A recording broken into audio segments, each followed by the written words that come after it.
So the other day we were talking about progressives and the reforms. We did the speed dating thing and talked about a lot of different reformers.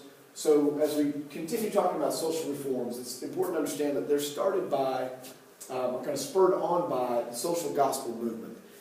That's different from the gospel of wealth. The gospel of wealth says it's okay to be rich. It's your Christian duty to get rich, and then you take that money and you try to help better society. The social gospel movement is essentially saying Christians need to stop focusing on the hereafter, and instead they need to focus on life right now and making life better here around you right now.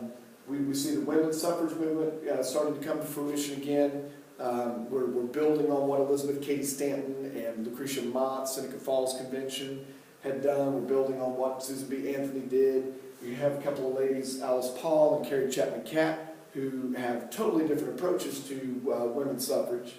You're going to see us pushing for prohibition. Again, started that way back with Lyman Beecher and the American Temperance Society in the 1820s. Still pushing for that. Carrie Nation walks around with a hatchet in one hand and a Bible in the other, goes into saloons, smashes up stuff. She's able to get away with that primarily because she's a woman and they're not going to shoot a woman. A man probably would have gotten shot. She forms an organization called the WCTU, that's Women's Christian Temperance Union. We're going to see a guy named Jacob Reese come on the scene. He goes in and explores life in the inner city, living in tenements and projects and the slums of the city.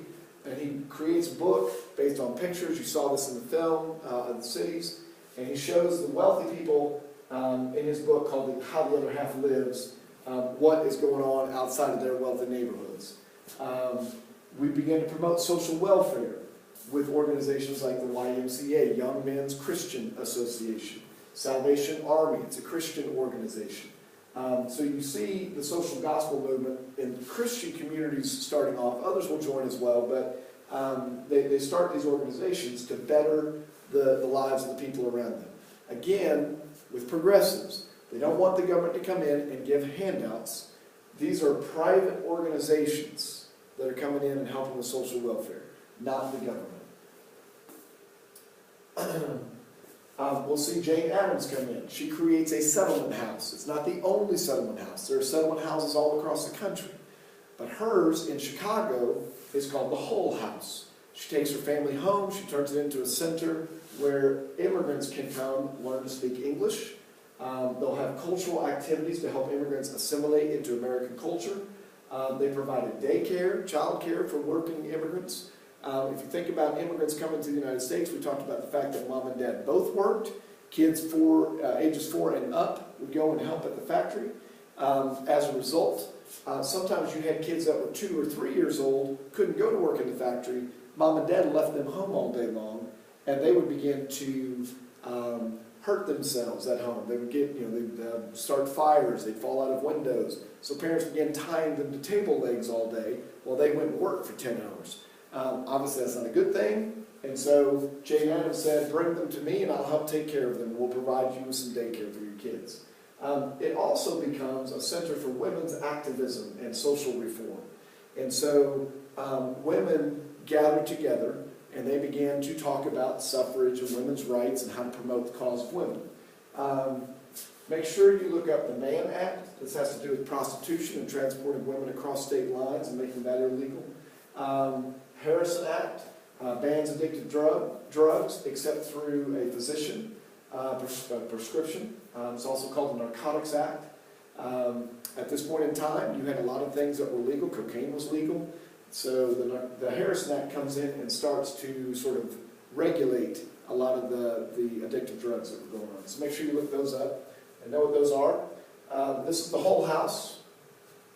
And this is Jane Addams. And many of you know from the speed dating that she was very active, very liberal, and actually becomes a communist later on in her life. And a couple things just to wrap up. Make sure you know about the Illinois Factory Act, 1893. We have the Panic of 1893. Florence Kelley was at the Hull House with Jane Addams, one of those centers of activism. And she began pushing in Illinois, the state legislature, to pass a law that would limit child labor, limit the number of hours they could work, the ages where they could work, and so that becomes a state law. Eventually, we have national laws that prevent school-aged kids from working too many hours a week. Many of you are going to have limitations on the number of hours you can work during the school year. Mueller v. Oregon is a major case about women in the workplace, and it basically said that women could not be forced to work longer hours. And while it was touted as a major accomplishment for women, basically what it does is it closes doors to women, because a lot of companies then don't want to hire women. If I can't make them work extra hours, then I don't want them. Triangle Shirtwaist Factory fire, hopefully you saw that in the film, in New York City, garment factory. There were no safety mechanisms. They had built the building too high, or the building was like 9 or 10 stories, and fire trucks could only reach up to the 5th floor. There were no sprinkler systems. The doors opened in instead of out. And as a result of this fire, which kills over 100 women, laws began to change. Today, all public doors on buildings open out. We have fire systems, sprinkler systems in buildings. We have fire escapes and lots of different things. And we began to get workman's comp laws passed as a result of that. So make sure you look up and study the Triangle Shirtwaist Factory fire. Finally, last thing is problems caused by urbanization. I'm just going to throw a few of these up. Cities grew too fast due to farm laborers and immigrants migrating to the cities for jobs, we've talked about. It leads to crime. It leads to harsh life for immigrants. These are famous pictures from Jacob Riis.